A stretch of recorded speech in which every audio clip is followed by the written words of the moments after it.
dan selamat datang di penelusuran mendalam kita. Hari ini kita mau... Membedah tumpukan dokumen yang lumayan tebal ya.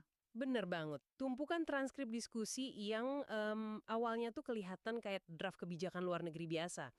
Tapi begitu kita gali lebih dalam, ternyata isinya jauh lebih rumit, penuh intrik, dan jujur aja, sedikit menegangkan. Sangat menegangkan sih kalau menurut saya. Iya kan? Jadi hari ini kita sedang berbicara tentang rencana keterlibatan Indonesia di Board of Peace, atau kita sebut aja BOP Palestina.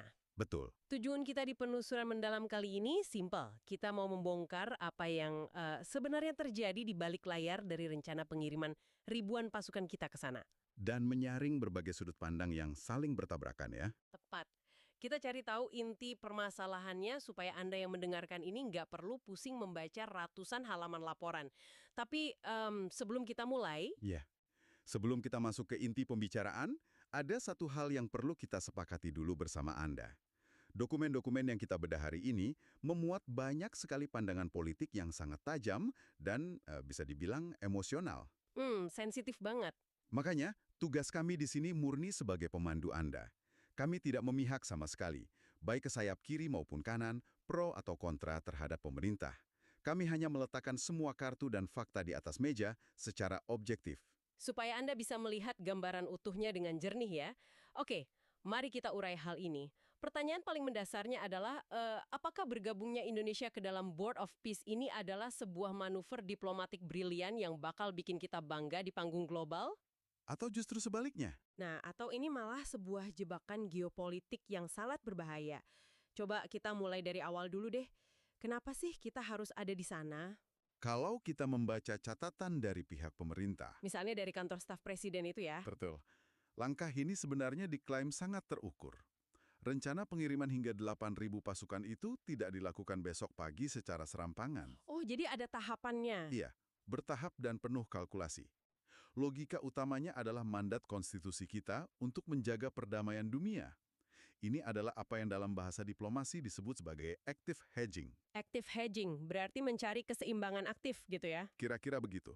Gampangnya gini, bayangkan Indonesia ini kayak anak tengah di sebuah keluarga besar. Oke. Kita nggak mau ikut campur baku hantam antara kakak pertama dan kedua. Tapi kita tetap harus memastikan posisi kita aman, relevan, dan suara kita didengar sebagai kekuatan menengah atau middle power. Masuk akal sih. Dan ada satu lagi nih yang ditekankan pemerintah. Sampai detik ini, belum ada sepeser uang pun yang dikeluarkan untuk institusi BOP ini. Nah, yang sangat menarik di sini adalah ketika kita membalik halamannya dan melihat analisis dari para kritikus dalam sumber kita. Gimana tuh? Logika pemerintah soal active hedging itu emang terdengar sangat elegan di atas kertas.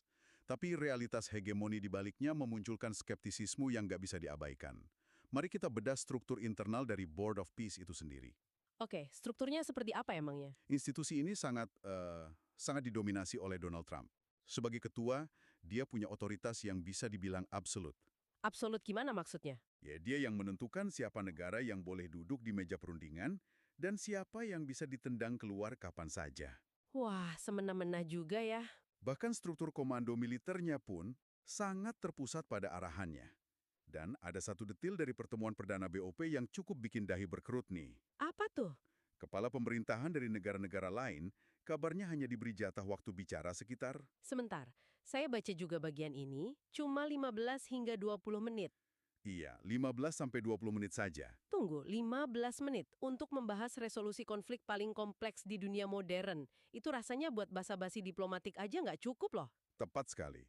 Dan ironisnya, menurut laporan yang kita punya, waktu yang sangat sempit itu justru lebih banyak dihabiskan untuk memuji-muji sang ketua BOP. Astaga, bukan untuk membedah substansi perdamaiannya dong. Bukan. Ini ruang untuk negosiasi yang sesungguhnya, di mana Indonesia berharap bisa menjadi penyeimbang tadi, itu sebenarnya sangat sempit dan mencekik. Wow. Dan kalau kita bicara soal substansi, ada satu temuan di tumpukan riset kita ini yang bikin saya benar-benar terdiam sih. Soal proyek pembangunan itu ya, Iya. Jadi ternyata, proyek yang diklaim sebagai pembangunan Gaza ini pernah dipresentasikan di Forum Ekonomi Dunia di Davos. tempat ngumpulnya para elit bisnis global. Betul, para miliarder. Dan coba tebak siapa yang presentasi? Jared Kushner, menantu Donald Trump. Menarik sekali kan? Dari transkripnya, presentasi itu sama sekali nggak terdengar kayak peta jalan kemerdekaan suatu bangsa. Itu terdengar persis kayak pitching proyek kondominium atau kawasan real estate komersial. Nah, jika kita menghubungkan titik-titiknya, kritik yang muncul menduga kuat bahwa operasi di bawah bendera BOP ini punya agenda ganda. Bukan murni soal kemerdekaan sejati rakyat Palestina. Betul, banyak analis curiga ini cuma kedok untuk proyek perumahan raksasa, lalu kontrol atas rute perdagangan yang sangat strategis di Timur Tengah. Dan pastinya penguasaan akses sumber daya alam ya, oleh raksasa seperti Amerika Serikat dan Israel. Persis. Narasi yang dijual ke publik adalah rekonstruksi dan demilitarisasi. Tapi mesin penggeraknya adalah hegemoni ekonomi dan politik, murni. Coba Anda yang lagi dengerin ini bayangkan situasinya. Anda dikirim sebagai perwakilan negara, diundang ke sebuah komite elit yang nama depannya aja pakai kata perdamaian. Tapi begitu Anda duduk, Disajikan kopi. iya, disajikan kopi, terus dokumen yang disodorkan di depan wajah Anda malah brosur proyek real estate, dan bagi-bagi wilayah pembangunan infrastruktur di atas tanah yang secara harfiah masih berdarah. Sangat ironis. Bagaimana Anda bisa bernegosiasi secara bermartabat dalam kondisi yang sekontradiktif itu? Nah, kalau di level elit aja agendanya udah aneh, ini membawa kita ke pertanyaan yang lebih ngeri. Bagaimana nasib pasukan kita di lapangan nanti? Iya, ini masuk ke pembahasan yang sering disebut sebagai jebakan zona merah. Dari semua tempat di peta, kenapa pasukan tentara kita direncanakan untuk ditempatkan di Rafah? Itu adalah pertanyaan yang sangat krusial. Mari kita lihat petanya sejenak. Konteks di lapangan saat ini tuh benar-benar suram. Diestimasi sekitar 70 hingga 80% infrastruktur di Gaza itu sudah hancur. Atau dikuasai oleh militer Israel ya? Betul. Nah, Rafah ini adalah sisa wilayah terakhir yang masih berstatus zona merah tingkat tinggi. Wilayah yang sangat padat penduduk kan? Sangat padat. Dan yang paling penting, Rafah dikenal sebagai urat nadi dan basis utama dari jaringan terowongan pertahanan kelompok Hamas. Oke, ini mulai kelihatan bahayanya. Jika tentara Indonesia yang beroperasi di bawah komando BOP yang didominasi agenda AS dan Israel tadi, diterjunkan tepat di jantung Rafah dengan dalih demilitarisasi, Bahayanya nggak bisa diremehkan. Pasukan kita berpotensi masuk ke dalam killing zone atau zona pembunuhan yang sesungguhnya. betul, Ada satu istilah filosofi Jawa di dokumen kita yang menurut saya sangat merangkum ketakutan ini dengan sempurna. Nabok, nyilih tangan. artinya memukul orang tapi menggunakan tangan orang lain ya. Ya, pinjam tangan orang lain. Para pengamat menuduh ada skenario di mana Israel sengaja menggunakan tangan pasukan Garuda kita untuk berhadapan langsung menaklukkan atau melucuti Hamas.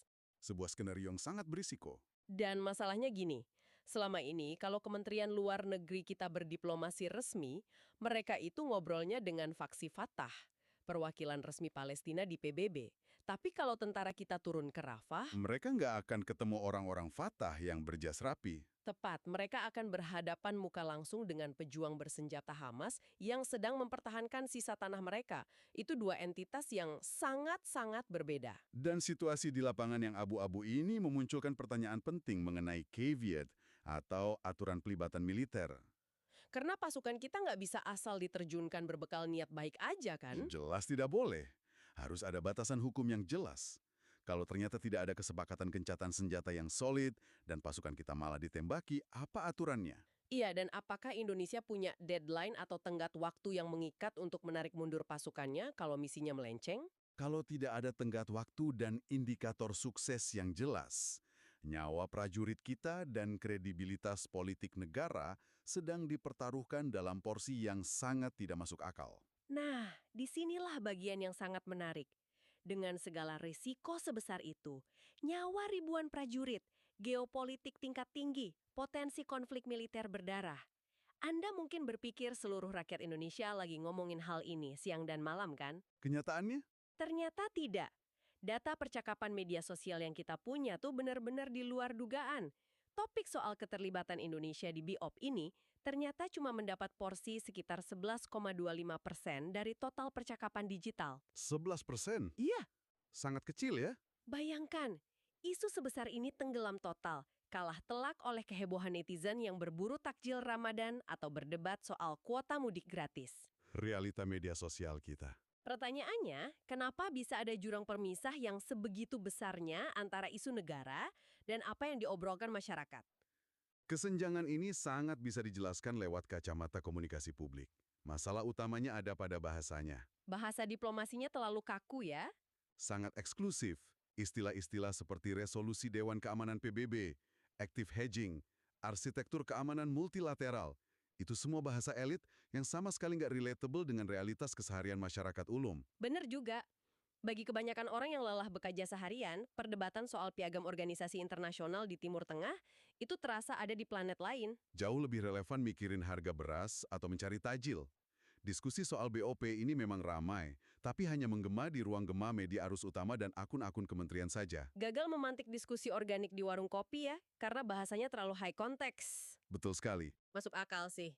Tapi meskipun volumenya kecil, data dari mereka yang benar-benar ikut berdebat soal ini menunjukkan pola yang sangat unik dan bisa dibilang terbelah.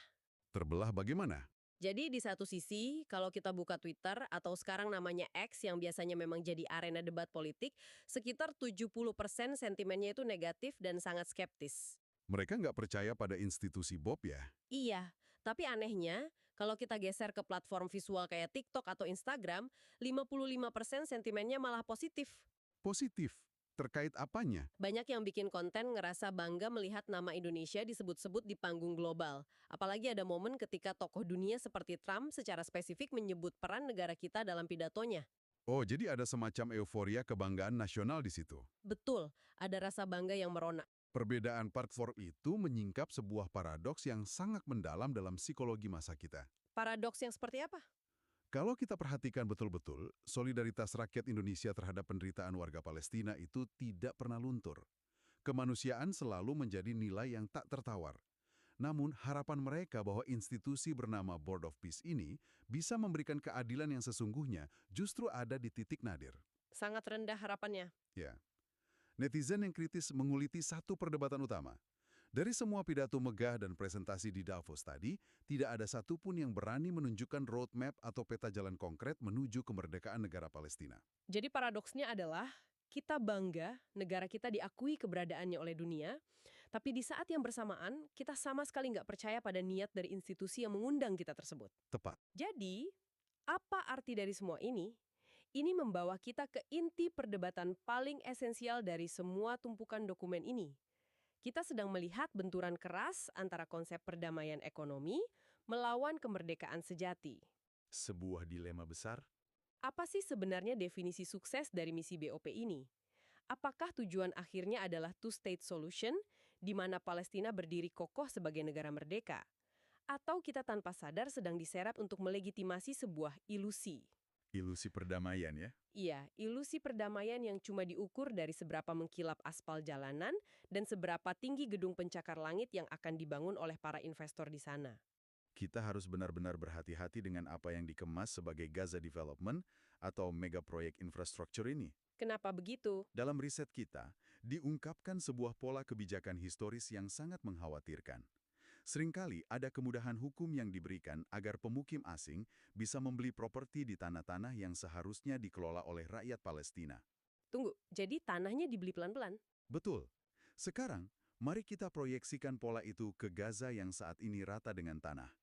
Bayangkan, selama 10 tahun ke depan, Gaza dibangun ulang oleh korporasi-korporasi raksasa internasional.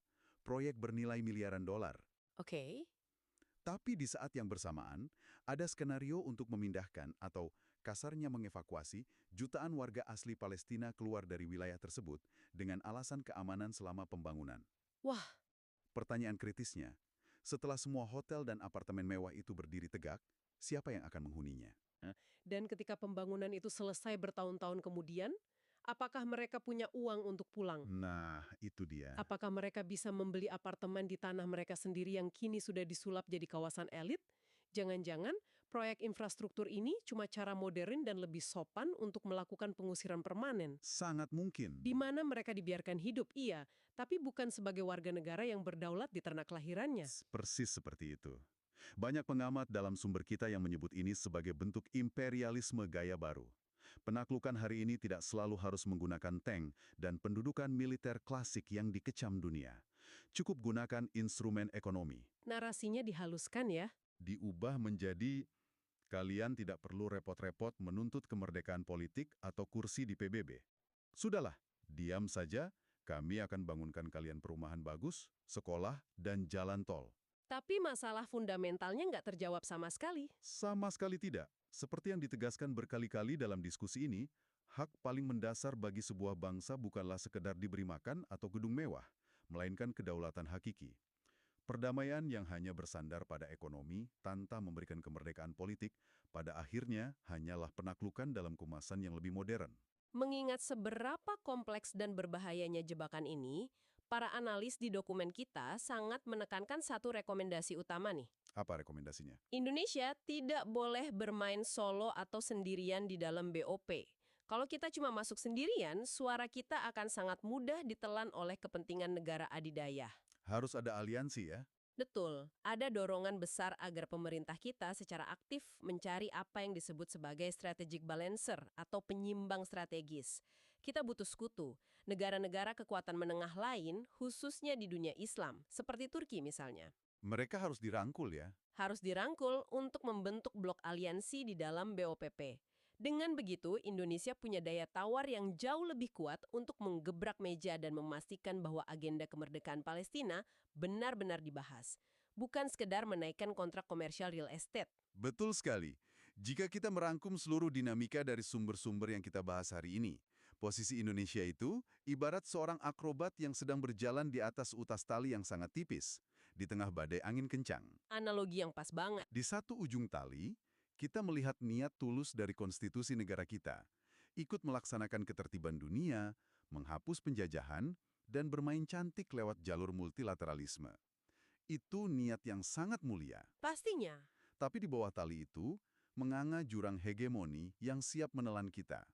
Risiko terserat skema kekuatan besar, risiko pasukan kita dibenturkan dengan pejuang yang sebenarnya ingin kita bela, dan risiko melegitimasi sebuah institusi yang mungkin sama sekali tidak punya niat memberikan kemerdekaan bagi bangsa Palestina. Sangat mendebarkan ya. Ternyata memposisikan diri sebagai sang juru damai justru bisa membawa kita tepat ke pusaran badai yang sudah didesain oleh pihak lain. Dan sekali lagi, penting untuk kami ingatkan bahwa dinamika yang kita obrolkan ini, semua kritik, kekhawatiran, dan argumen ini adalah cerminan langsung dari data dan sumber yang kita bedah. Kita tetap netral ya di sini. Tentu, ini menunjukkan bahwa dalam dunia kebijakan luar negeri, tidak ada keputusan yang hitam putih. Semuanya adalah kalkulasi risiko tingkat tinggi. Sepakat.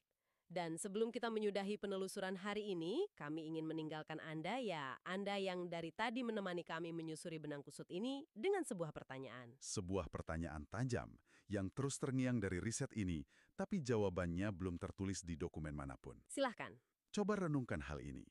Jika kesejahteraan ekonomi, gedung-gedung pencakar langit yang mengkilap, dan jalan raya yang modern dipaksakan untuk dibangun di atas sebuah wilayah, namun semua itu harus dibayar dengan mengorbankan kedaulatan, mengusir perlahan penduduk aslinya, dan membungkam hak mereka untuk merdeka secara politik, dapatkah kita, dengan hati nurani yang bersih, sungguh-sungguh menyebut kondisi tersebut sebagai sebuah perdamaian? Ataukah itu sekedar penjajahan yang dibalut dengan kemewahan? Sebuah pertanyaan yang menuntut kita untuk mendefinisikan ulang apa arti keadilan di dunia modern ini. Terima kasih banyak sudah meluangkan waktu Anda untuk bergabung dalam penelusuran mendalam hari ini. Kami tahu ini bukan topik yang ringan, tapi ini sangat esensial untuk kita pahami bersama. Sampai jumpa di kesempatan berikutnya, dan kami harap Anda terus menjaga rasa ingin tahu dan berpikir kritis terhadap semua informasi yang berseliweran di luar sana.